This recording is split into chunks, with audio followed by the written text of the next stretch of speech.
Welcome back to Puffery. I'm Nicole Knoble, and we are happy to have you guys on this treasure hunt where the map is written after we've arrived and the treasure is always banded by the ADV shield.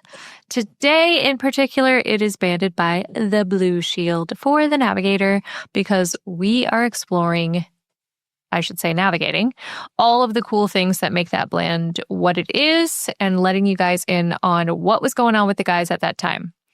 And the last episode, I mentioned that we really headed up the whole blending series and the start into breaking down each of our blends with talking about how the guys played a role in being an artist, an editor, and a collaborator. And in the artist phase, anything goes. And that's kind of the fun part when blends begin, because you never know how it's going to end up or come together or what surprises you will find, but you know at the end of the day, it's going to be great. So welcome to the show. Grab your favorite Navigator and join us as we enjoy these together and figure out what makes the Navigator what it is. Please help me welcome Mr. Marcel Knoble and Henderson Ventura. Hello, hello, hello. Ooh, I love the new setup. Thank you. I also have a new setup. I love your new setup and the addition to the scene, Mr. Knoble. Well, and fittingly, you have the Navigator behind you, so I like that. Mm-hmm. So welcome to the show, guys. And we are going to be discussing all the cool things about the Navigator today. I know that we always mention that it is by far our most complex blend. And why do we call it that? What makes it that? When we were navigating into the deep water of this blend right here, first of all, we started with Explore, then we decided that we want to do something like a darker, and on that moment, I will say, and right now, still, one of the nicest Maduro wrapper that you can find in the market is the San Andres Maduro wrapper. Is a beautiful color, natural Maduro, but also the composition of that tobacco is amazing. Beautiful white ash most of the time, and I always play with that. That was a tobacco that I was playing with.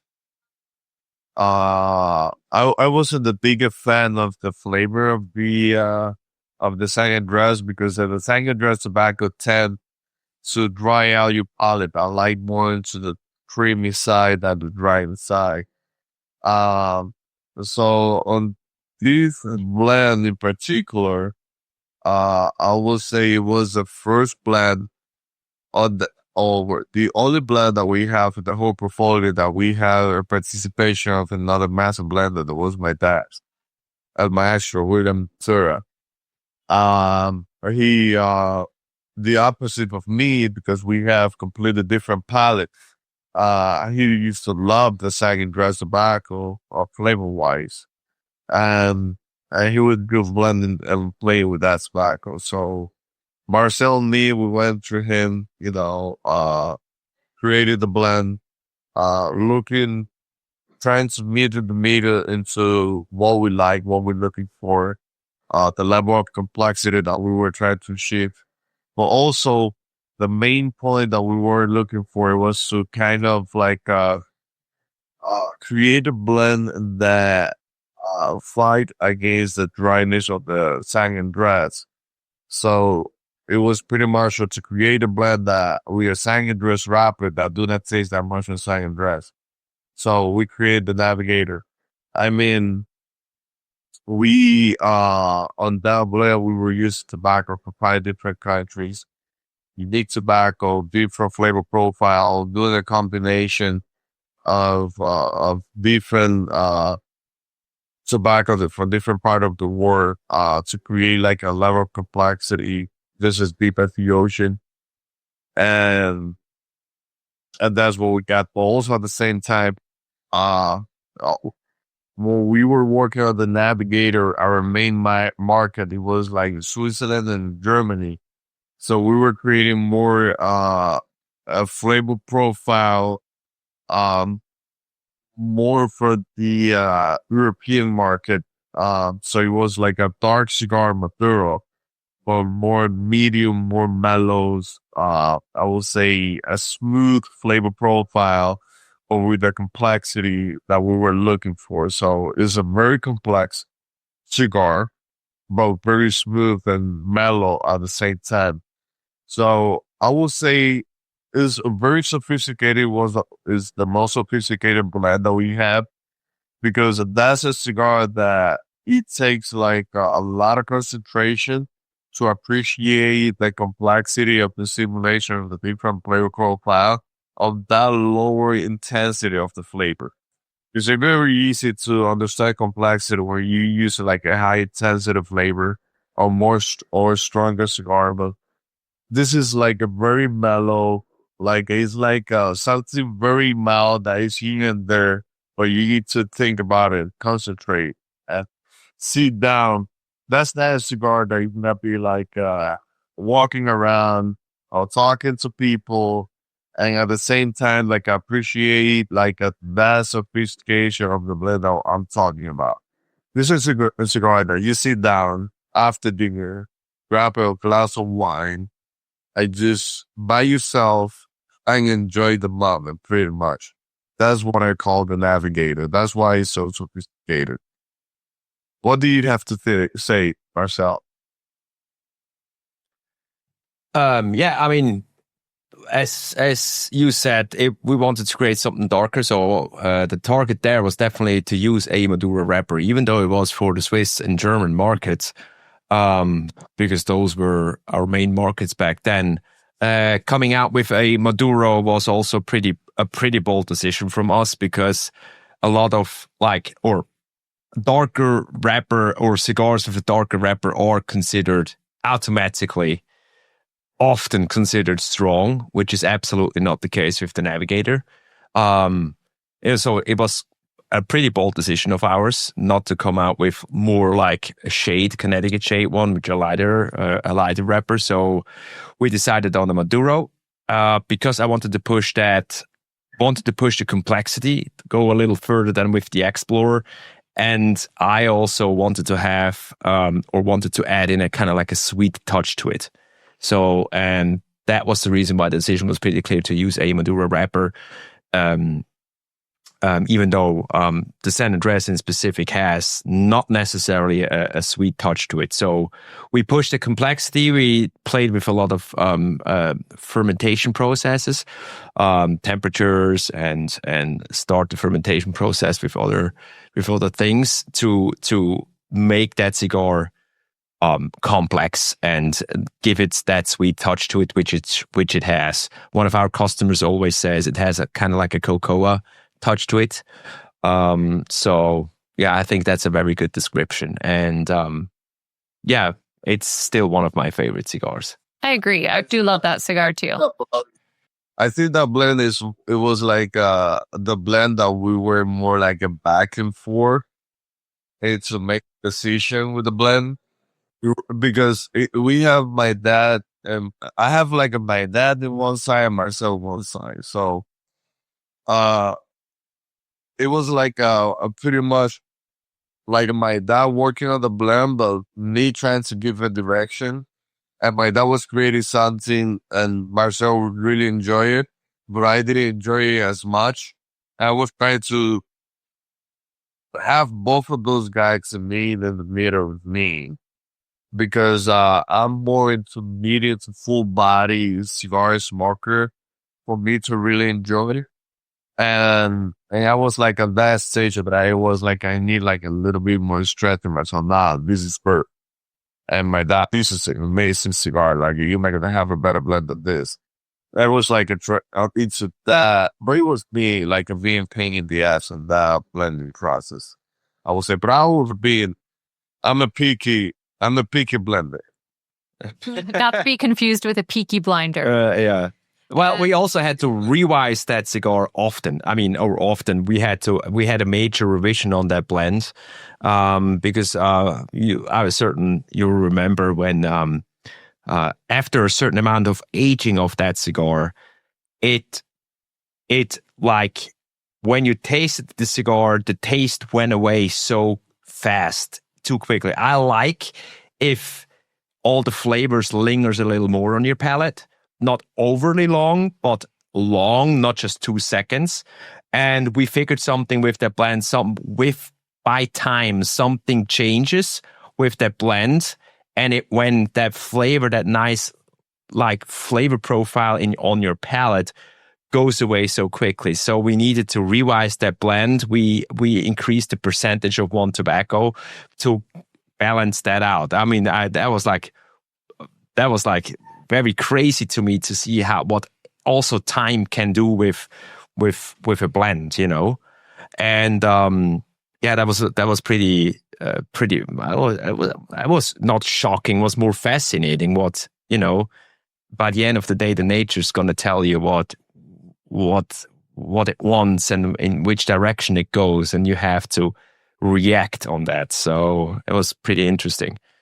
Quick message for the listeners out there. I hope you guys, if you have the opportunity to go back and listen to the episode before when we discussed the Explorer, and we talk a lot about nuance, and we talk a lot about like the introduction of kind of being partners and collaborators and artists and editors all together to create blends. But I think it's so crazy how you can see right away, like the Explorer had a lot of like philosophical background and how it kind of came to the approach and what the blend was all about. And the Navigator is like freaking down and dirty, like mad lab scientist. Like Henderson's tried to combat dryness of the San Andreas wrapper. Marcel's looking for a touch of sweetness. Then you have El Maestro in the background putting his touch on things. Like this is when you decide like, I think we have something here, like as a full team. Like, I think this is going to be a future for us to be permanent collaborators. And the Navigator, I think in particular, is really special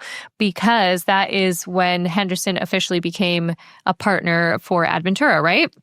Absolutely. I mean, also what he always mentioned to me even before and still does, and I really appreciate it and liked it as well. And this is one of the reasons we really stick very well together in terms of like blending philosophy. He always said, I want to have something which lingers but not overpowering. I want to create always a blend which once you had that cigar, you immediately want to have another one. And I'm fully agree with that statement. And this is just like in terms of what happens on your palate is just the sweet spot. We call it al dente. It's the perfect point when you smoke that cigar and you not feel overpowered and you also not feel understimulated, maybe to like describe it like this. So you want to smoke another cigar off that same blend.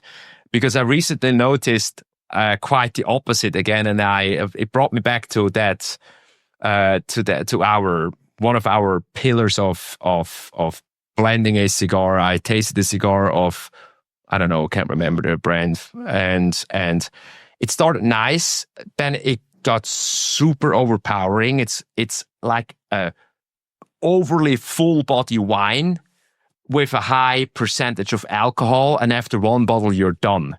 That's not necessarily what you want as a producer, because you actually want that he may going to open up another one because that's good for business, right?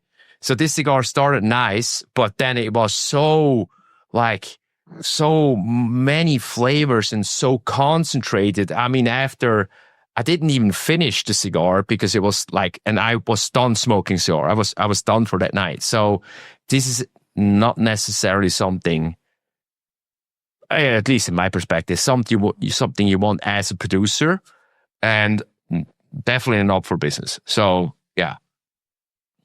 Do you know this is like a technique that I'm missing as a master blender? How you create, because I tasted different cigars before. How you can create a cigar when you light it up is so nice and sweet and creamy and pleasant. And then like inch later is like a whole different cigar, like a super spice, super strong, like that you get hard time to finish a cigar. Probably because how you can create it if you don't have the same understanding of blending a cigar like we have. It's simple as that, you know. Happy that you're missing that as a master blender. I mean, there are different brands with different strategies and philosophies, and I mean, if that's something you're not necessarily pay attention. I feel like they flavored the front of the tobacco, I will say. So it tastes like the kind of sweet, and then when it get burned down, like whatever flavor they got, like it gets to the real tobacco, it just got like a super spicy strong, something like that. I don't know that. I need to figure it out. Well, just to know, I guess, is okay with that. But I'm not blaming the body, just like just curious. yeah, no, just to know. It never hurts. For sure. So did you always know it was going to be called the Navigator, Marcel, or did it? Yeah, I had the first chapter I had down in terms of names for the lines. Yeah. Yeah. Is also there because the story was kind of like already laid out. So yeah. You're right. Yeah. First explore, then navigate. For those of you listening and don't know, but definitely that's how Marcel laid it out. So first ADV, which is Henderson, and McKay, these are the two characters of the chapters. They first explored, then they went to navigate, and then conquered the land, and then brought back the goods to the royal family. And so that's how the whole line and brand unfolds. There is a whole method to the madness. We know with the Explorer, which we mentioned in the last episode, and I think this is hilarious, but thank goodness you were able to do so, Henderson, that there was a lot of trial and error on the fermentation process of the wrapper of the Explorer. And thankfully, you lived to fight another day and create the Navigator. So was there anything cool that we should know about the Navigator when you were blending that El Maestro was like ready to give you the boot? Or was he like, no, son, this is how we do things? No, because by the end of the day, I had the result that we were looking for on the Explorer Rapper. It was like I'll never use the tobacco or like get it to the right point. So we achieved that. And every time that you try something new, you know, there are things that are gonna happen.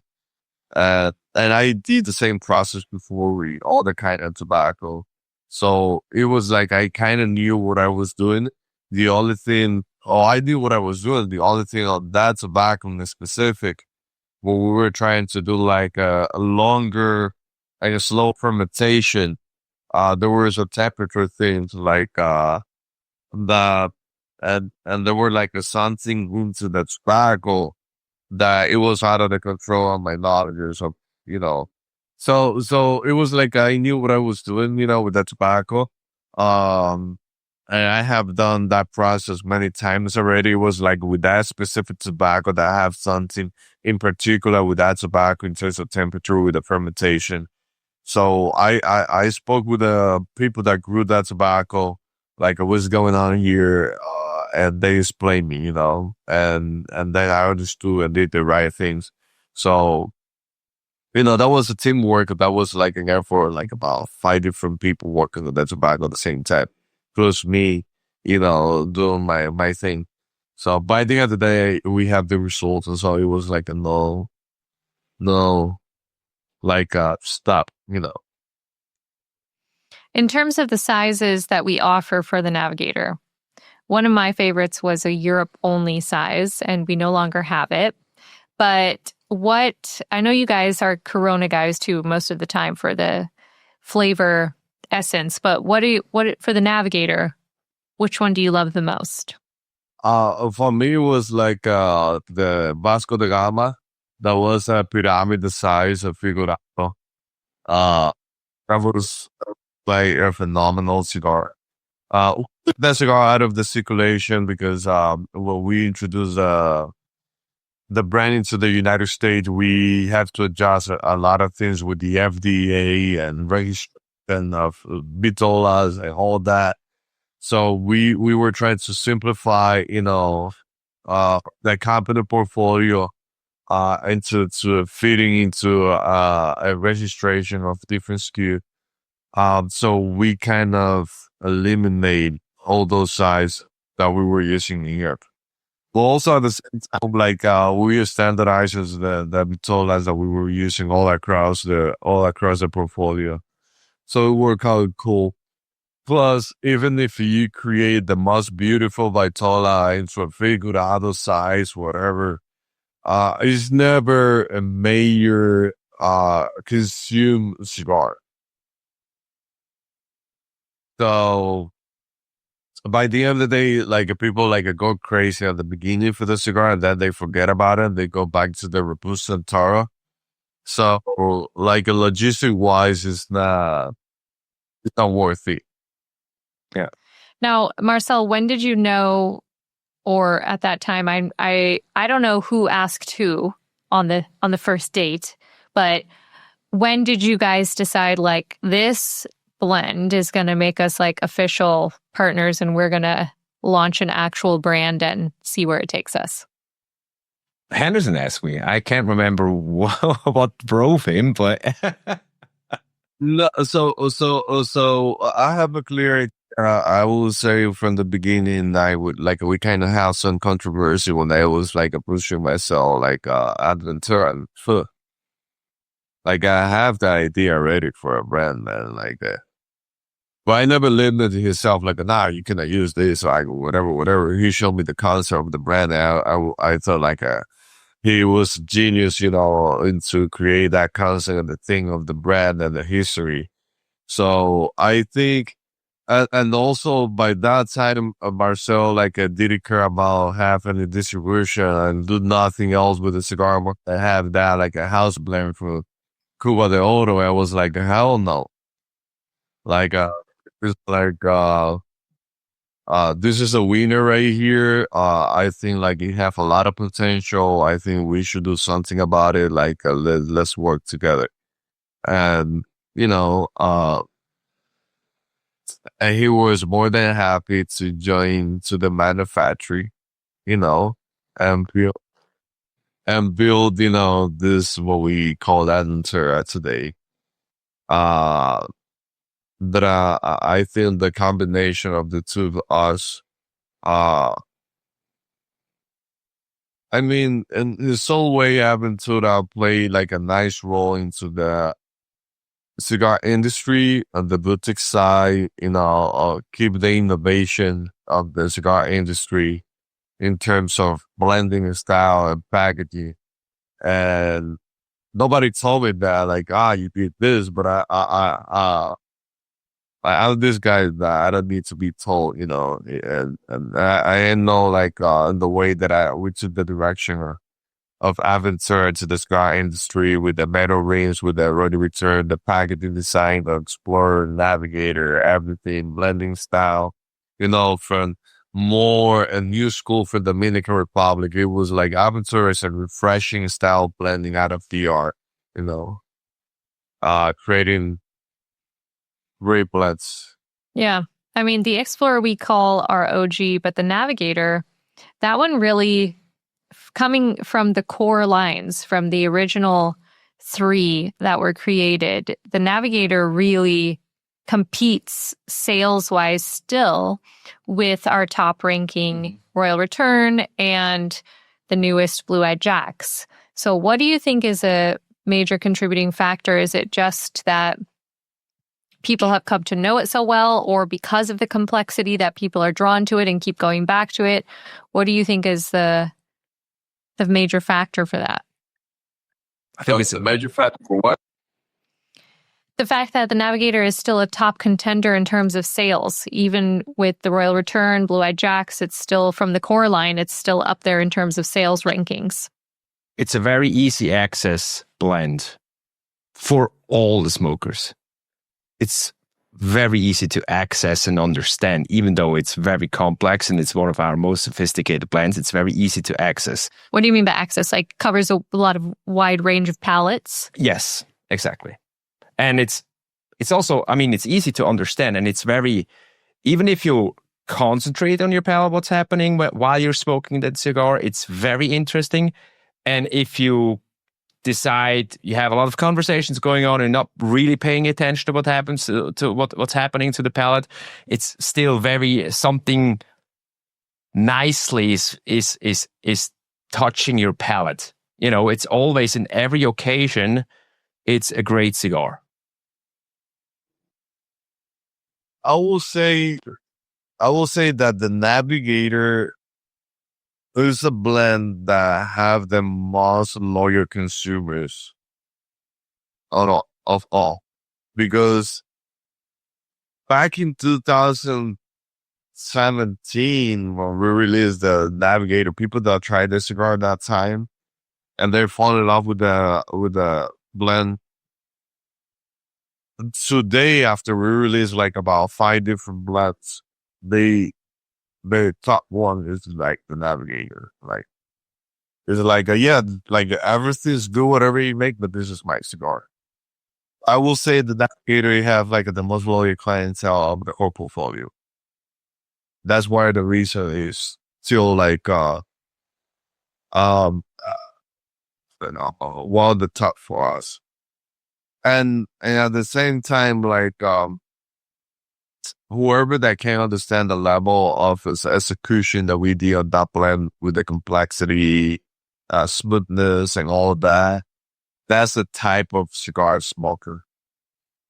And that's the thing every blend that we make, you know, every time that we create the new blend, we were trying to accomplish or to target a new consumer, you know, with a different offer of a new flavor profile for a different type of smoker. You know, we went from, you know, deeper flavor, complex, unique, to more smooth and complex, well balanced, you know, easygoing, and then to a more like a classic kind of spice. For those that enjoy more the spice of like old style blending. Then we go to the crisper, you know, that is more like a Connecticut cigar that have their consumer just by being Connecticut. Also, it's a Connecticut that have a lot of complexities for people like that try it, that they're not Connecticut smoker. Like they were like, this is the only Connecticut I enjoy.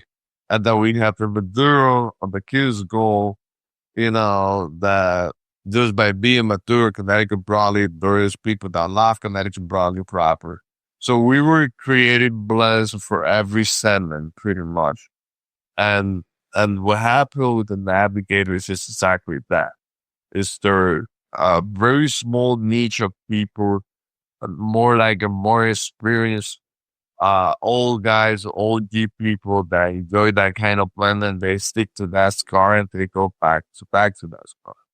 And the beauty of creating new projects and new blends and new lines is not just about it's not just for us, it's not about to keep the hype of creating something new.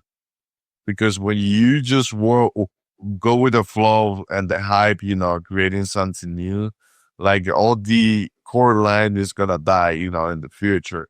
So for us, it's more to achieve those new cigars more into ADVentura climate. Yeah. And I think from a business standpoint, or really from trying to establish yourself as a brand standpoint, that was probably one of the best moves we could have done in terms of not just being like a one-hit wonder with like a really good first cigar that came out of the gate.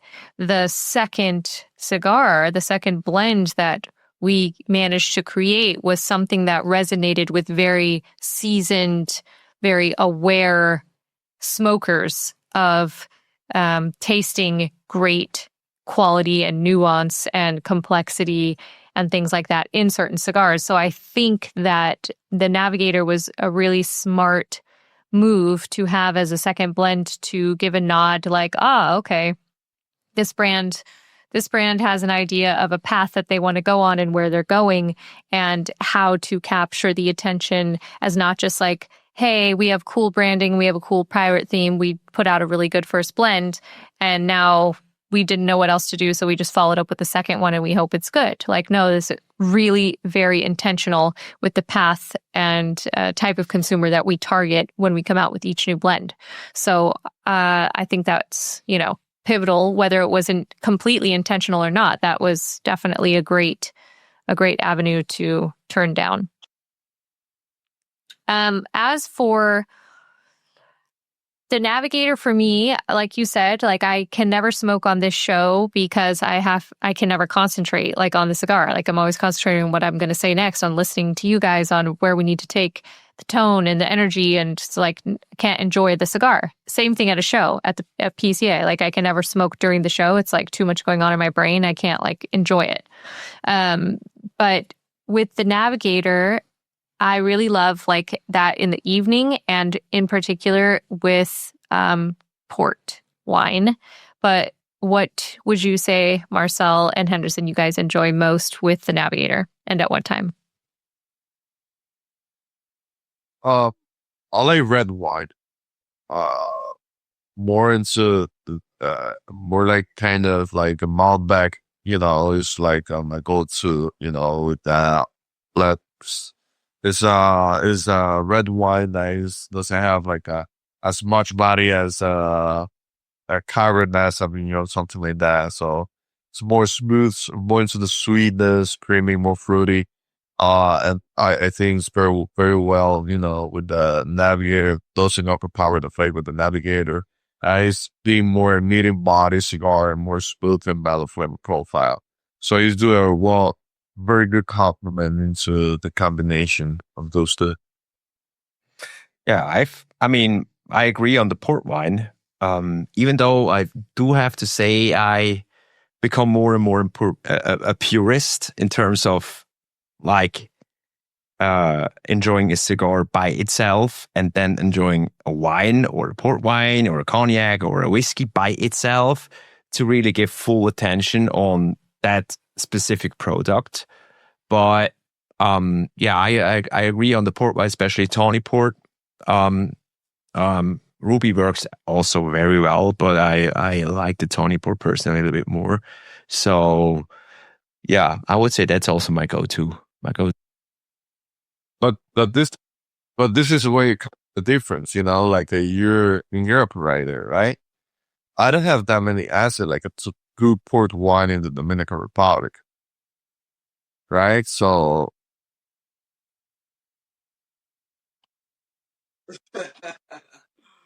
no, I do my pick, some Argentinian or some like a Spanish like Malbec wine. This is my go-to with the Navigator.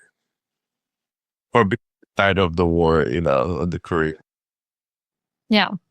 Super cool. And just to remind the listeners and the viewers out there that we're talking about these blends, but in essence of the creative act. So how you have to kind of like just I want to use a bad word, but I should avoid that. When you throw spaghetti against the wall and see if it sticks, you kind of have to start there, and then you add, take away, become a great editor, become a great collaborator, which these two are, and I would kind of weave myself in there at some point. But yeah, the Navigator is a special one to us. And so last, we want to close with walking into a humidor, don't know what to look for. But if I'm summing up Navigator, what's it going to offer me? What's going to jump out?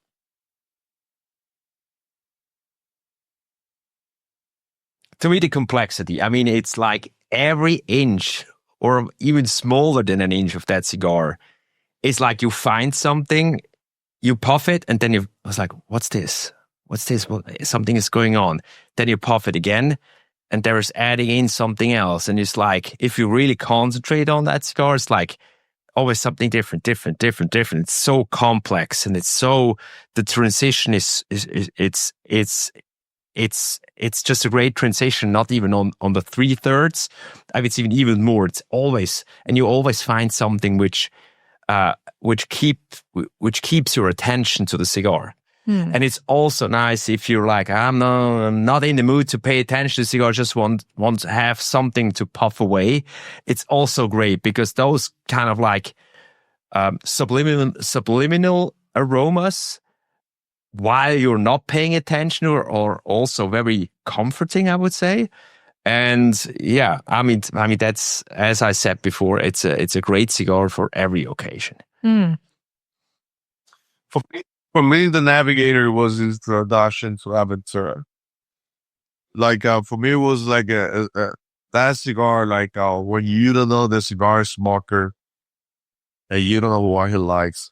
For me, that was like here's a Navigator, right?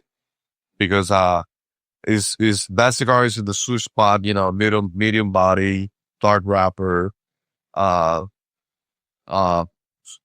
complex, smooth, Even if it's not your kind of cigar, that's a cigar that you still can enjoy, It doesn't matter what you smoke. If you're more full body or more mild, If you smoke a mild cigar, if you're a mild cigar smoker, like that's not a cigar there.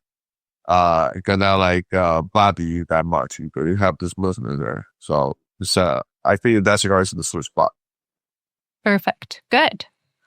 Well, we appreciate everyone joining us today on Puffery, this episode where we're diving into each blend and uncovering what makes it tick and what makes it what it is. So thanks for joining us. So until next time, may your cigars be smooth, your moments intentional, and your perspective ever fresh.